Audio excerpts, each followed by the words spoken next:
Келечекке таасир эт аталышында бул иш-чара Мугалим AI, Салым AI, Айкыргыз сыяктуу жасалма интеллект жагында өзүнүн ишин жаңадан гана баштаган стартаптарга арналды.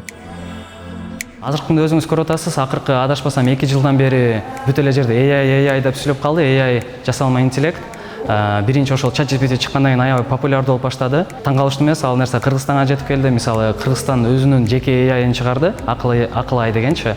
Биз ошолордун баардыгын бир площадкага чогултуп, өздөрүнүн жасалма интеллект жөнүндөгү продуктларını реклама кылганга жакшы мүмкүнчүлүк түзүп кетелик дедик. Бирок андан дагы негизги максат бул International Women's Day болуп аткан себеби Кыргызстандагы ошол IT-деги кыздарды шыктандыруу максатында эң негизги миссия ошол нерсе. Анан экинчиси ошол Кыргызстандагы AI стартаптарды жарнама кылып көрсөтүү болду да.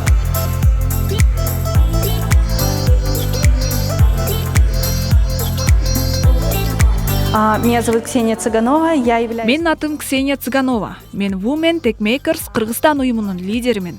Women Tech Makers бул Google тарабынан STEM кесиптери боюнча иштеген аялдарды колдогон глобалдык демилге. Ал 2013 жылы Силикон өрөөнүндө башталган. Кыргызстанда болсо 2019 жылдан бери иш-чараларды активдүү уюштуруп жатабыз. Google компаниясы иликтөөлөрдү өткөрүп, аял инженерлер аз болуп жатканы таң калыштуу деп тапты. Ошондо техникалык кесипке же техникалык университетке тапшырууга аларды шыктандыруучу мотиватор аз экени байкалды. Мисалы, Илон Маск, Стив Джобс сыяктуу таанымал эркек ысымдарды көрүп, жаш жигиттер алардай болгусу келет. Ошол чөйрөгө барууга аракет кылат. Ал эми кыздарда андай болгон жок. Google компаниясы STEM кесибине ушул багытта иштеген аялдар башка кыз келиндерди эң сонун шыктандыра алат деп чечти. Другую женщину вступить в STEM-профессию. ChatGPT сыяктуу жасалма интеллект Кыргызстанда кеңири колдонула баштагандан бери студенттер, мектеп окуучулары андан көчүрүп алып, балдар окубай калды деген сыяктуу маселе улам айтылып келүүдө. Стартапка келген Мугалим AI долбоорунун башчылары бул маселени кантип чечүү боюнча да кеңештерин айтууда. 5 класстын окуучулары ChatGPT-ни Gemini'ды колдонушат экен. Анан 5 класстын мугалими ChatGPT эмне экенин билбейт экен. Анан ушул маселени ушул мугалим менен окуучунун аралыгындагы кесилишти деп айтсак болот. Ошону биз кыскарталы деп атабыз. Ошол үчүн биз ушул проектти ойлоп таптык. Эң биринчи жаңы технологияларды, жаңы ыкмаларды мугалимдер колдонуп, үйрөнүп билиш керек деп эсептейбиз. Биздин долбоор мугалимдерге арналган, алардын квалификациясын жогортолоо, алардын билимин тереңдөө, аларды жаңы технологияларга үйрөтүү задачаларды коюп жатабыз.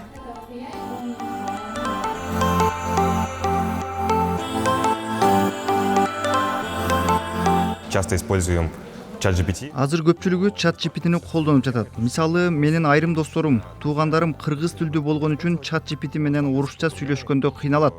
Ошондуктан биз кыргыз тилинде түшүнө ала турган маселени чече ала турган модельди иштеп чыктык. Муну иштеп чыгууда биз ChatGPT-нин акыркы 4-чү моделин колдонуп, ага кыргызча үйрөттүк. Такие же задачи. Ал кадимки ChatGPT жасаган баардык ишти жасай алат. Аны менен жөн эле сүйлөшсөңүз болот. Андан тышкары техникалык тапшырмаларды берип, реферат жаздырсаңыз болот. Тарых, математикалык тапшырмаларды дагы чече алат. Написать реферат, историю.